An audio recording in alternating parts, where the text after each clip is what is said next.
Hi guys, and welcome back to another wonderful version of Mr. Stein's Can't Have Heart Without Art. You guys asked me to make you guys the Polar Express video for how to draw the Polar Express, so I'm going to be making it today, just in time for the first big snowstorm. This is a harder video, mainly for the upper grades, so younger grades, if you try it, don't get frustrated. This is not an easy one. Older kids should be able to follow along, but take your time. Also, you will be needing a ruler ideally. A ruler makes it much easier. So this is my version. I did not color yet. I'll do some coloring with you guys on right now on the video. This is what's called a vanishing point or 1-point perspective. Everything lines up to one dot, as you can see. So it makes it look like it's shooting off the paper towards you.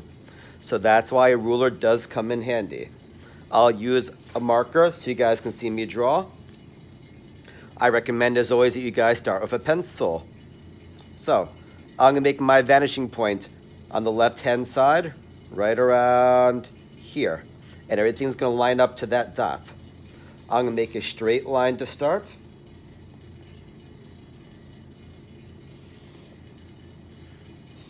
Then I'm going to make a line that goes down, angles down, and disappears off the side of my paper. But it starts on the dot, disappears. Everything that we draw in terms of a straight line is going to start on that dot and go a different direction. This time it's going to start on that dot and go up towards here. So I'm going to start on the dot, angle my ruler upwards, should end up somewhere around here, maybe a little bit higher.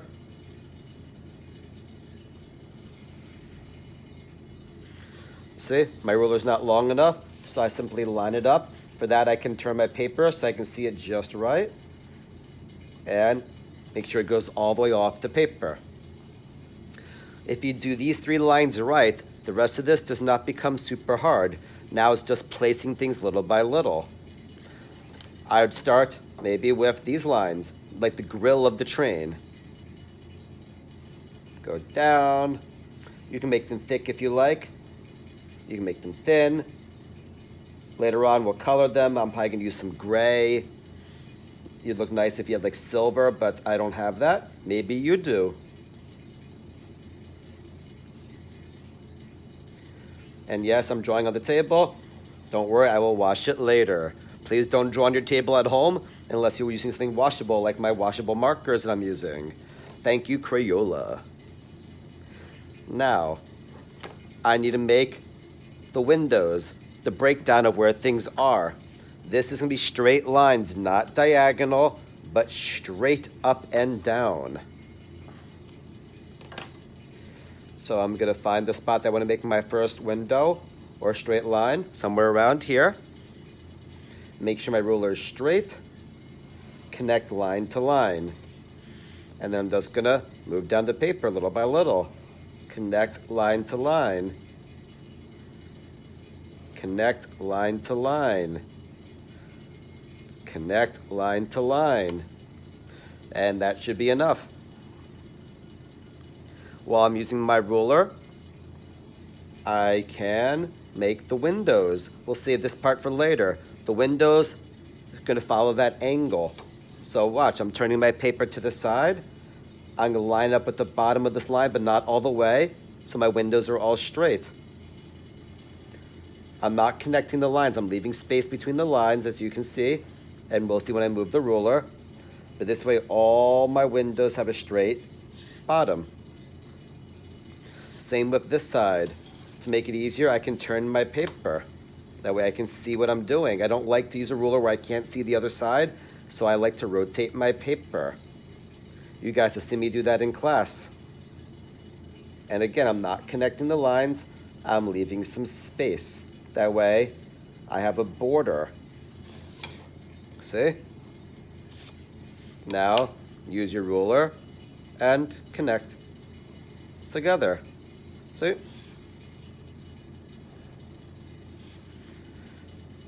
If you don't quite line up, which you can see I'm not, just extend it in a few spots. It's okay if it's not perfect. Perfection does not exist in art. The day you are perfect is the day you're no longer able to do art. You're always learning, you're always trying something new, and you want that. You don't want to be perfect because then you lose the interest, you lose the drive to create. So you can see in my windows, everything goes down to that point. That's the trick. Everything tapers big to small. If you do that, everything's going to look like it's shooting towards you. Now I can finish up my windows as long as we started the windows. I need one more box, as you can see. Now I have kind of the frame of the door. Now I want my window frame. So I'm going to go do the exact same thing again. Use my ruler. And once again, I'm going to make my straight lines without connecting. Rotate my paper again. Line it up. And I'm going to make straight lines. Remember, you can pause the video. Yes, I'm going a little bit fast, but also I know you guys don't want to watch a 30-minute video, and I know you guys know how to hit the pause button. So don't be shy about pausing the button as needed, or pausing the video as needed by using the pause button. Okay? That way, one, it doesn't take up so much space on YouTube, and two, you guys do know how to pause, but you'll probably have to slow this video down here and there. But you can see it's all about using your ruler and knowing where to point it. What angle do you need? If you follow the angles right, then this will look really great. If you don't pay attention, it may not look the way you intended to. Looks like I tell you guys in class. See? I now have my window frames. I can add blinds, I can make people in the windows. It's up to you what you want to do. Me, I think what I'm gonna do is this. Because on the other one, I kind of made drapes.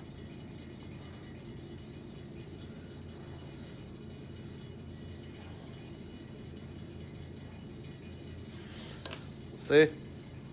I'm gonna make kind of like the open window.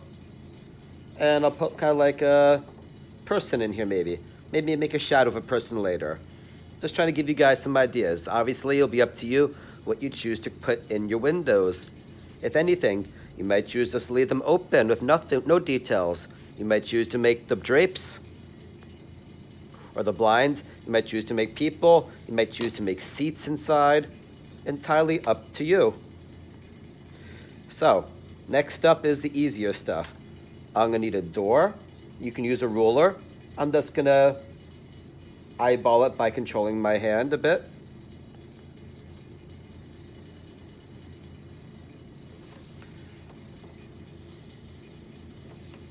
So here's the door to my cabin, so to speak, or to the front where the conductor would be driving the train. I'm gonna make a big circle from here to here, end up being about a semicircle.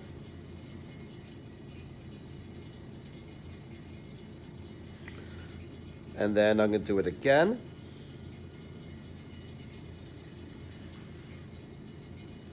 And I'm going to do it again. If you have a circle tracer or you have a compass, all those can work. Otherwise, you just got to kind of slowly rotate your hand and free draw it. You can add the circles, kind of like the bolts on the train.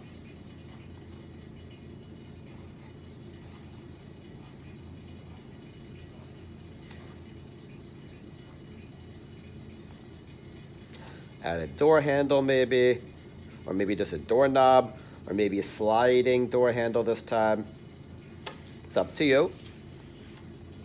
I like to add a little vent up here, as you can see. See? I like to add a little vent with a little spot for the steam to come out. So I'll put a rectangle or a trapezoid up there with a little cylinder. See? Go like that.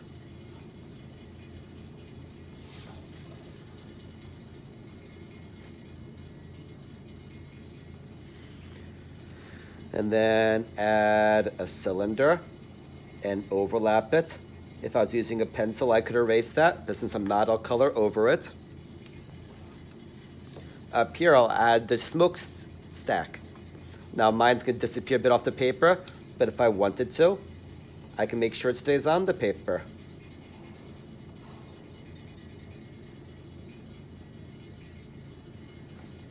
I could even make a cylinder opening. You know, from this angle, you wouldn't really see the top, but you could make a cylindrical opening like that to make it look more three-dimensional.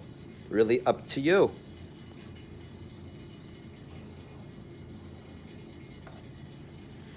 So far, so good, guys. You've done the hardest stuff already. Obviously, what are you missing? Wheels on the train. They go between the two lines. They touch the top line, they touch the bottom line. Again, if you have a circle maker, then you can make them perfectly. If you don't, you're just gonna freehand it as best as you can. I'm gonna freehand it just to show you guys that it's okay to do so. I make one circle. I'm gonna make another one a little bit smaller. That will be the rim of the train wheel. Put a circle in the middle. And then crisscross it.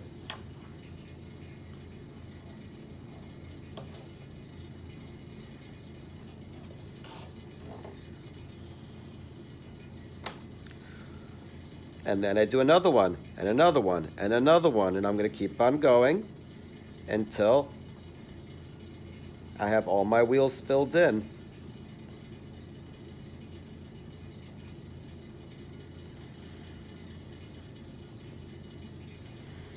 Double the line, put a circle in the middle, and crisscross.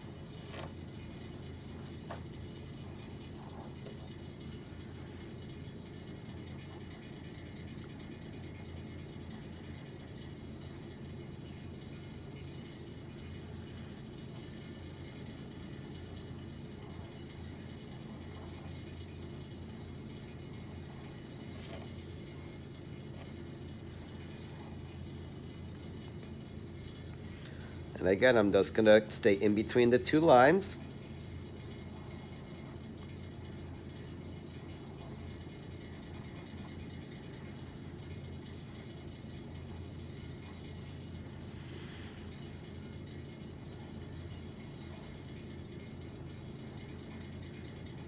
And as it gets smaller and smaller, you'll have less space for those details. Eventually, you'll just kind of hint at them. You won't be able to add everything, see? Eventually, I'll barely see those inside details.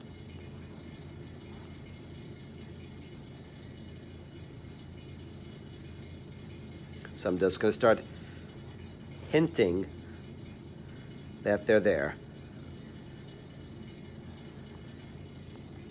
And voila. You have bigger to smaller, and it looks like your train is shooting towards you. You have to connect the wheels, which you can do either now or with color. You can put some higher, put some lower, as long as your wheels connect. Otherwise, your train derails, and that's not fun if you're on the Polar Express or on any other train. So as you can see, I've added pretty much all the details that I would like to add. I can add color, which I'll do for a couple of minutes, but again, the video is already pretty long, so I'm not gonna do everything. I would love to use chalk on this, but I know most of you guys don't have that at home. If you have chalk, you can put the Northern Lights up here. It'd be gorgeous. What I will do when I color, as you're gonna see, is I'm gonna put a moon. So what I'll do is I'll just put a tracing of the moon up here. Because the moon is white, I'll shade it in later on.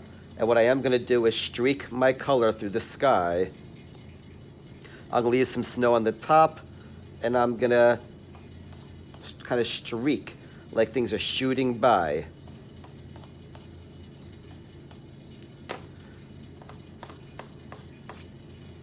It'll give the illusion of movement.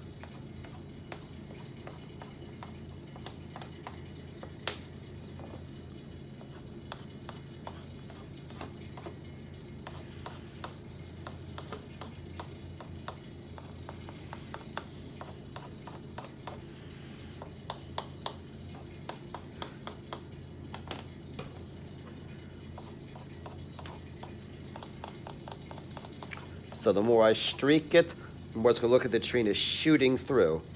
Again, I want to leave some area up here for snow, so I'm not going to put too much color right here. Same with down here. I can streak it this way.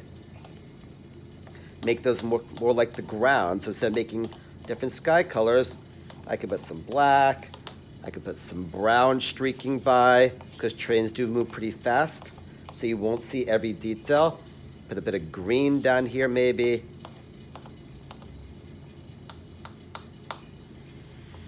And what you can do, excuse me, baby shark, is you can use your fingers or a paper towel, and you can smear it a bit to look like it's streaking.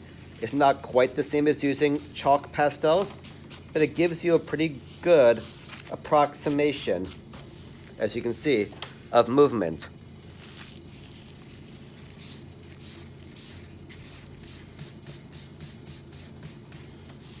The more color you add, the more you can streak a bit. But little by little, you can build up your paper like this. Color in your frames, color in your windows. I definitely make the front of the train kind of a blackish gray. Make the wheels silver or even gold if you want to be a little bit more colorful. I'll do a little bit more, and then I'm going to stop the video because I know it's pushing the 15 to 16 minute mark, it looks like.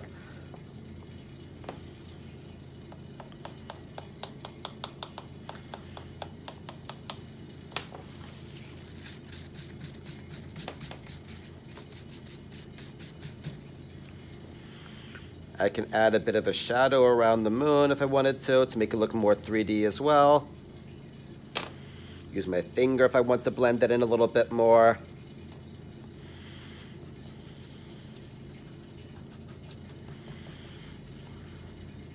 If I want to, smear it a little bit so it gives it a little bit of color. See? Little by little, you build up your paper. I hope that helps, guys. If you want me to finish it, I'll add more color and show it to you guys in class. Hope you guys enjoyed this. I know this is a bit of a longer video, but had to be because there's a lot more details. Take it easy, guys. See you all soon. Mr. Stein says, talk to you guys later.